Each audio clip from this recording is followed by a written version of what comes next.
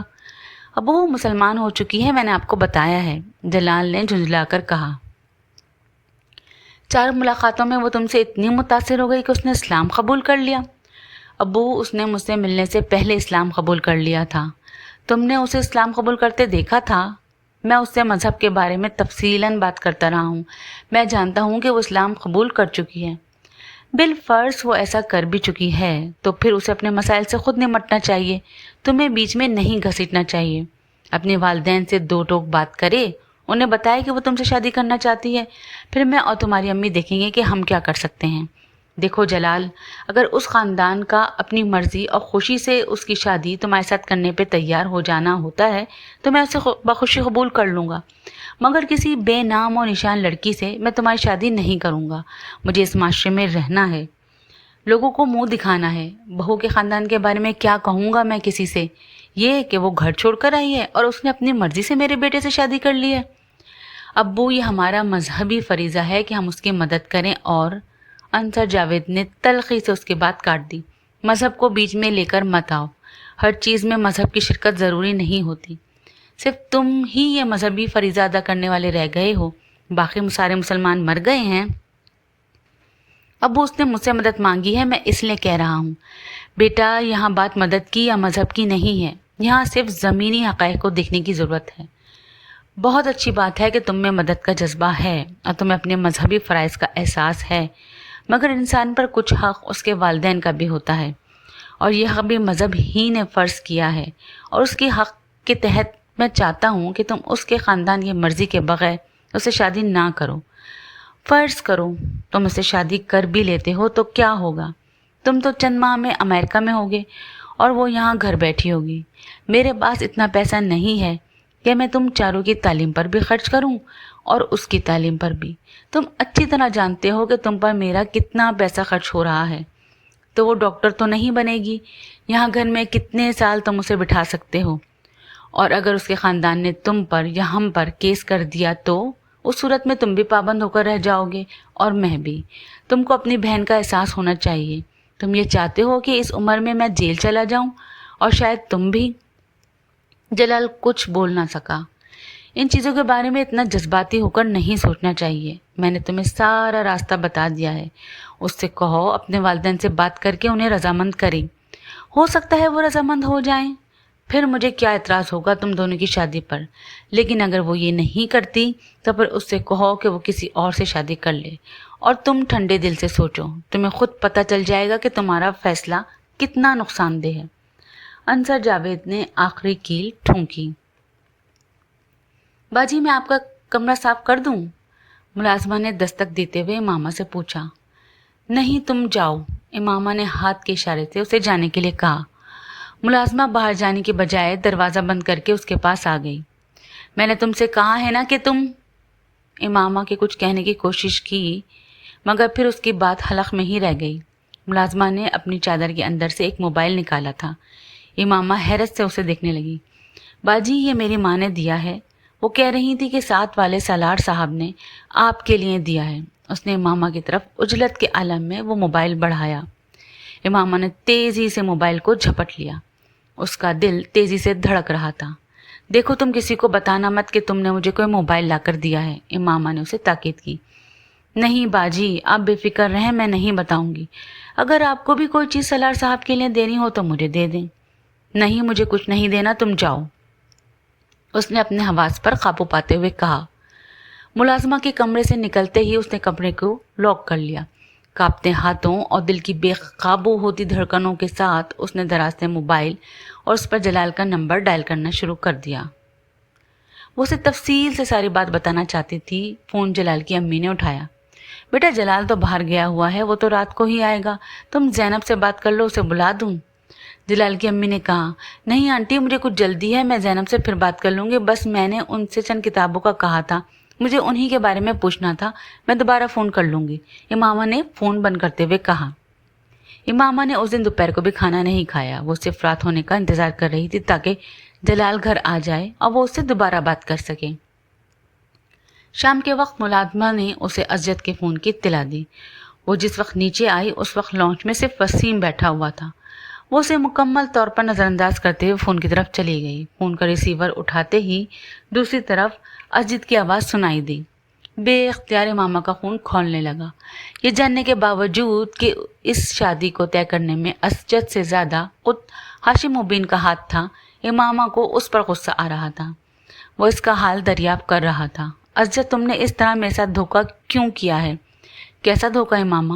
شادی کی تاریخ طے کرنا، تم نے اس سلسلے میں مجھ سے بات کیوں نہیں کی؟ وہ کھولتے ہوئے بولی، کیا انکل نے تم سے بات نہیں کی؟ انہوں نے مجھ سے پوچھا تھا اور میں نے ان سے کہا تھا کہ میں بھی شادی کرنا نہیں چاہتی۔ بہرحال اب تو کچھ نہیں ہو سکتا، اور پھر کیا فرق پڑتا ہے کہ شادی ہو اب ہو یا کچھ سالوں کے بعد؟ ازجد نے قدرے لاپرواہی سے کہا۔ ازجد تمہیں فرق پڑتا ہو یا نہیں مجھے پڑتا ہے۔ میں اپنی تعلیم مکمل کرنے تک شادی نہیں کرنا چاہتی، اور یہ بات تم اچھی طرح جانتے تھے۔ ہاں میں جانتا ہوں، مگر اس سارے معاملے میں تو کہیں بھی انوالو نہیں ہوں، تو میں بتا رہا ہوں شادی انکل کے اصرار پر ہی ہو رہی ہے، تم اسے رکوا دو۔ تم کیسی باتیں کر رہی ماں، میں اسے کیسے رکوا دوں؟ ازجد نے کچھ حیرانی سے کہا۔ ازجد پلیز، امامہ میں ایسا نہیں کر سکتا، تم میری پوزیشن سمجھو۔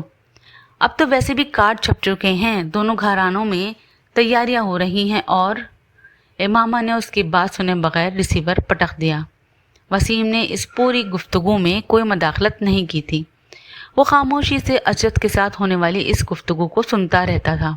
جب امامہ نے فون بند کر دیا تو وسیم نے اس سے کہا، تم خواہ ایک فضول بات پر اتنا ہنگامہ کھڑا کر رہی ہو، کل بھی تو تم نے شادی ازجد کے ساتھ ہی کرنی ہے، پھر اس طرح کر کے تم خود اپنے لیے مسائل پیدا کر رہی ہو۔ بابا تم سے بہت ناراض ہیں۔ میں نے تم سے تمہاری رائے نہیں مانگی، تم اپنے کام سے کام رکھو، جو کچھ تم میرے ساتھ کر چکے ہو وہ کافی ہے۔ امامہ اس پہ غرائی اور پھر واپس اپنے کمرے میں آ گئی۔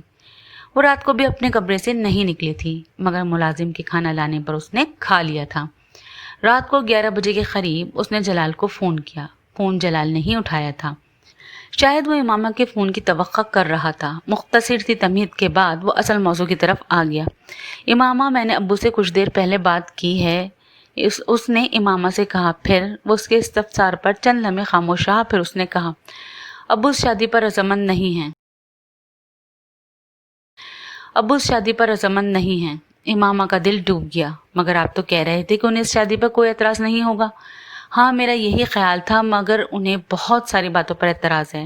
وہ سمجھتے ہیں کہ تمہارے اور ہمارے خاندان کے اسٹیٹس میں بہت فرق ہے، اور وہ تمہارے خاندان کے بارے میں بھی جانتے ہیں، اور انہیں سب سے بڑا اعتراض اس بات پر ہے کہ تم اپنے گھر والوں کی مرضی کے بغیر مجھ سے شادی کرنا چاہتی ہو۔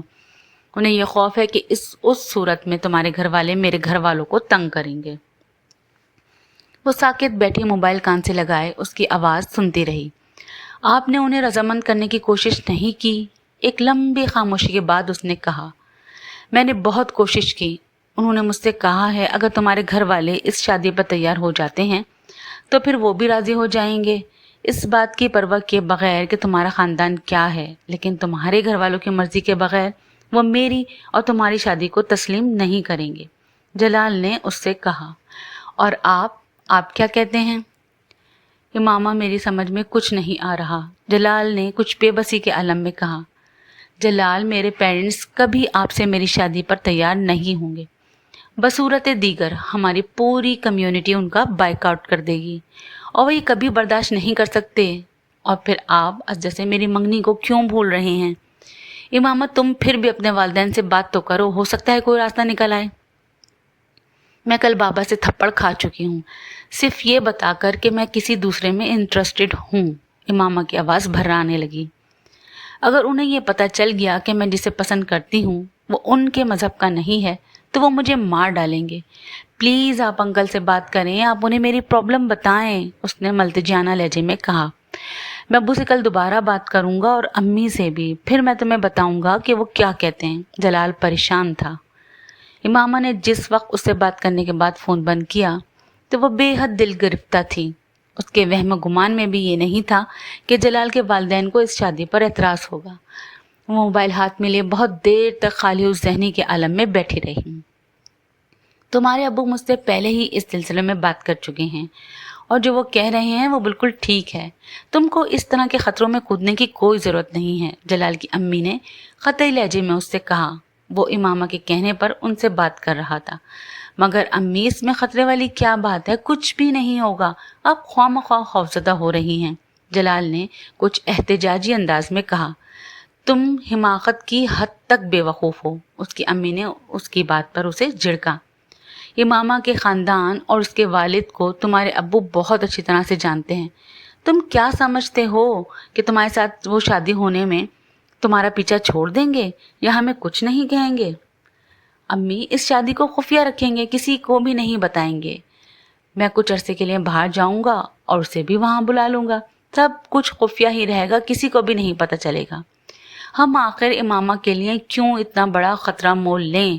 اور تمہیں ویسے بھی یہ پتہ ہونا چاہیے کہ ہمارے یہاں اپنی فیملی میں ہی شادی ہوتی ہے، ہمیں امامہ یا کسی اور کی ضرورت نہیں ہے۔ امی نے موضوع بدلتے ہوئے کہا، مجھے اگر یہ اندازہ ہوتا کہ تم اس طرح اس لڑکی میں دلچسپی لینا شروع کر دو گے تو میں اس سے پہلے ہی تمہاری کہیں نسبت طے کر دیتی۔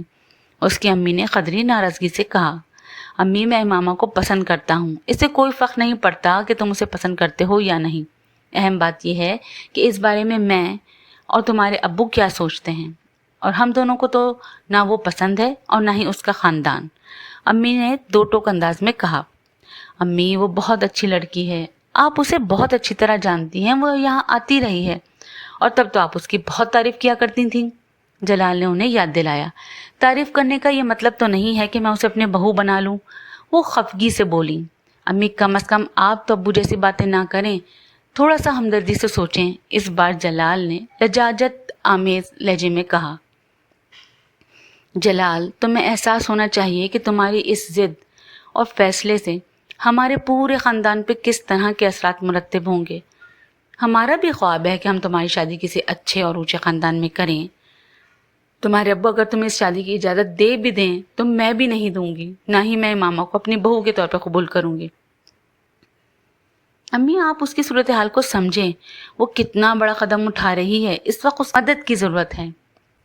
اگر وہ اتنا بڑا قدم اٹھا رہی ہے تو پھر اسے کم از کم دوسروں کے لیے کوئی پریشانی کھڑی نہیں کرنی چاہیے۔ میں اسے برا نہیں کہہ رہی، وہ بہت اچھا فیصلہ کر رہی ہے، مگر ہم لوگوں کی بھی اپنی کچھ مجبوریاں ہیں۔ تم کچھ عقل سے کام لو، تمہیں باہر جانا ہے، اپنا ہاسپٹل بنانا ہے۔ اس کی امی نے قدرے نرم لہجے میں کہا، بیٹا اچھے خاندان میں ہی شادی ہو تو انسان کو آگے بڑھنے کے لیے بہت سے مواقع ملتے ہیں، اور تمہارے لیے تو پہلے ہی بہت سے خاندانوں کی طرف سے پیغام آ رہے ہیں۔ کتنے اونچے خاندان میں تمہاری شادی ہو سکتی ہے تمہیں اس کا اندازہ بھی نہیں ہے۔ خود سوچو، صرف امامہ سے شادی کر کے تمہیں کیا ملے گا؟ خاندان کا بائیکاٹ کر چکا ہوگا، معاشرے میں جو بدنامی ہوگی وہ الگ، اور تم سے شادی ہو بھی جائے تو کل کو تمہارے بچے تمہارے اور امامہ کے بارے میں کیا سوچیں گے؟ یہ کوئی ایک دو دن کی بات نہیں ہے، ساری عمر کی بات ہے۔ امی اسے سنجیدہ لہجے میں سمجھا رہی تھیں۔ جلال کسی اعتراض یا احتجاج کے بغیر خاموشی سے ان کی باتیں سن رہا تھا۔ اس کے چہرے سے کچھ اندازہ نہیں ہو رہا تھا کہ وہ قائل ہوا ہے یا نہیں۔ امامہ نے اگلی رات جلال کو پھر فون کیا۔ فون جلال نہیں اٹھایا تھا۔ امامہ میں نے امی سے بھی بات کر لی، وہ ابو سے بھی زیادہ ناراض ہوئی ہیں میری بات پر۔ امامہ کا دل گویا مکمل ڈوب گیا۔ وہ کہہ رہی ہیں کہ مجھے ایک فضول معاملے میں خود کو انوالو کرنے کی کوئی ضرورت نہیں ہے۔ جلال نے صاحب گوئی کا مظاہرہ کیا۔ میں نے انہیں تمہارے پرابلم کے بارے میں بھی بتایا ہے، مگر ان کا کہنا ہے کہ یہ تمہارا ہے پرابلم، ہمارا نہیں۔ امامہ کو اس کے لفظوں سے شدید تکلیف ہوئی تھی۔ میں نے انہیں بہت سمجھانے کی کوشش کی، مگر وہ رضامند نہیں ہیں اور نہ ہی ہوں گی۔ جلال کی آواز دھیمی ہو گئی تھی۔ مجھے تمہاری مدد کی ضرورت ہے جلال، اس نے ڈوبتے دل کے ساتھ کسی مدھم سی امید پر کہا۔ میں جانتا ہوں امامہ، مگر میں کچھ نہیں کر سکتا۔ میرے والدین اس پرپوزل پر راضی نہیں ہیں۔ کیا تم ان کی مرضی کے بغیر مجھ سے شادی نہیں کر سکتے؟ نہیں، یہ میرے لیے ممکن نہیں ہے۔ مجھے ان سے اتنی محبت ہے کہ میں انہیں ناراض کر کے تم سے شادی نہیں کر سکتا۔ پلیز جلال، وہ گڑ گڑائی، تمہارے علاوہ میرے پاس اور کوئی راستہ نہیں ہے۔ میں اپنے والدین کی نافرمانی نہیں کر سکتا۔ تم مجھے اس کے لیے مجبور نہ کرو۔ میں آپ کو نافرمانی کے لیے نہیں کہہ رہی، میں تو آپ سے اپنی زندگی کی بھیک مانگ رہی ہوں۔ اس کے اعصاب چٹک رہے تھے۔ اسے یاد نہیں تھا کہ اس نے زندگی میں کبھی کسی سے اتنے التجائیہ اور منت بھرے انداز میں بات کی ہو۔ آپ مجھ سے صرف نکاح کر لیں، اپنے والدین کو اس کے بارے میں نہ بتائیں۔ بے شک آپ بعد میں ان کی مرضی سے بھی شادی کر لیں، میں اعتراض نہیں کروں گی۔ تم اب بچوں جیسی باتیں کر رہی ہو۔ خود سوچو، اگر ایسے کسی نکاح کے بارے میں ابھی میرے والدین کو پتہ چل جاتا ہے تو وہ کیا کریں گے؟ وہ تو مجھے گھر سے نکال دیں گے، اور پھر تم اور میں کیا کریں گے؟ ہم محنت کر لیں گے، کچھ نہ کچھ کر لیں گے۔ تمہارے اس کچھ نہ کچھ سے میں باہر پڑھنے جا سکوں گا؟ اس بار جلال کا لہجہ چپتا ہوا تھا، وہ بول نہیں سکی۔ نہیں امامہ، میرے اتنے خواب اور خواہشات ہیں کہ میں انہیں تمہارے لیے یا کسی کے لیے بھی نہیں چھوڑ سکتا۔ مجھے تم سے محبت ہے، اس میں کوئی شک نہیں، مگر اس جذباتیت کا مظاہرہ نہیں کر سکتا جس کا تم کر رہی ہو۔ تم دوبارہ مجھے فون مت کرنا، کیونکہ میں اب اس سارے معاملے کو یہیں ختم کر دینا چاہتا ہوں۔ مجھے تم سے ہمدردی ہے، مگر تم اپنے مسئلے کا حل خود نکالو، میں تمہاری مدد نہیں کر سکتا۔ خدا حافظ۔ جلال نے فون بند کر دیا۔ رات 10:50 پر اسے اپنے ارد گرد کی پوری دنیا دھوئے میں تحلیل ہوتی نظر آئی۔ کسی چیز کے مٹھی میں ہونے اور پھر دور دور تک کہیں نہ ہونے کا فرق کوئی ماما سے بہتر نہیں بتا سکتا تھا۔ معاف ذہن اور شل ہوتے اعصاب کے ساتھ وہ بہت دیر تک کسی بت کی طرح اپنے بیڈ پر ٹانگیں لٹکائے بیٹھی رہی۔ مجھے بتا دینا چاہیے اب بابا کو سب کچھ، اس کے سوا اب کوئی دوسرا راستہ نہیں ہے۔ شاید وہ خود ہی مجھے اپنے گھر سے نکال دیں، کم از کم مجھے اس گھر سے تو رہائی مل جائے گی۔ میں اسجد سے شادی کرنا ہی نہیں چاہتی تو شاپنگ کا تو سوال ہی پیدا نہیں ہوتا، امامہ نے مستحکم لہجے میں امی سے کہا۔ سلمہ اسے اگلے روز اپنے ساتھ مارکیٹ جانے کا کہنے کے لیے آئی تھی۔ پہلے تمہیں شادی پر اعتراض تھا، اب تمہیں اسجد سے شادی پر اعتراض ہے، آخر تم چاہتی کیا ہو؟ سلمہ اس کی بات پر مشتعل ہو گئی۔ صرف یہ کہ آپ اسجد سے میری شادی نہ کریں۔ تو پھر کس سے کرنا چاہتی ہو تم؟ ہاشم مبین اچانک کھلے دروازے سے اندر آ گئے تھے۔ یقیناً انہوں نے باہر کوریڈور میں امامہ اور سلمہ کے درمیان ہونے والی گفتگو سنی تھی، اور وہ اپنے غصے پر قابو نہیں رکھ پائے تھے۔ امامہ یکدم چپ ہو گئی۔ بولو کس سے کرنا چاہتی ہو؟ اب منہ کیوں بند ہو گیا ہے؟ آخر تم اسجد سے شادی کیوں نہیں کرنا چاہتی؟ کیا تکلیف ہے تمہیں؟ انہوں نے بلند آواز میں کہا۔ بابا شادی ایک بار ہوتی ہے اور وہ میں اپنی پسند سے کروں گی، وہ ہمت کر کے بولی۔ کل تک اسجد تمہاری پسند تھا، ہاشم مبین نے دانت پیستے ہوئے کہا۔ کل تک اب نہیں ہے۔ کیوں اب کیوں نہیں ہے؟ امامہ کچھ کہے بغیر ان کا چہرہ دیکھنے لگی۔ بولو اب کیوں پسند نہیں ہے وہ تمہیں؟ ہاشم مبین نے بلند آواز میں پوچھا۔ بابا میں کسی مسلمان سے شادی کروں گی۔ ہاشم مبین کو لگا آسمان ان کے سر پر گر پڑا۔ کیا کہا تم نے؟ انہوں نے بے یقینی سے کہا۔ میں کسی غیر مسلم سے شادی نہیں کروں گی کیونکہ میں اسلام قبول کر چکی ہوں۔ کمرے میں اگلے کئی منٹ تک مکمل خاموشی رہی۔ سلمہ کو جیسے سکتہ ہو گیا تھا اور ہاشم مبین وہ ایک پتھر کے مجسمے کی طرح اسے دیکھ رہے تھے۔ ان کا منہ کھلا ہوا تھا، وہ جیسے سانس لینا بھول گئے تھے۔ ان کے وہم و گمان میں بھی نہیں تھا کہ کبھی انہیں زندگی میں اپنی اولاد اور وہ بھی اپنی سب سے لاڈلی بیٹی کے سامنے اس طرح کی صورتحال کا سامنا کرنا پڑے گا۔ ان کے 40 سال مکمل طور پر بھنور کی زد میں آ گئے تھے۔ تم کیا بکواس کر رہی ہو؟ ہاشم مبین کے اندر اشتعال کی ایک لہر اٹھی تھی۔ بابا آپ جانتے ہیں میں کیا کہہ رہی ہوں، آپ بہت اچھی طرح جانتے ہیں۔ تم پاگل ہو گئی ہو، انہوں نے آپے سے باہر ہوتے ہوئے کہا۔ امامہ نے کچھ کہنے کی بجائے نفی میں گردن ہلائی۔ وہ ہاشم مبین کی ذہنی کیفیت کو سمجھ سکتی تھی۔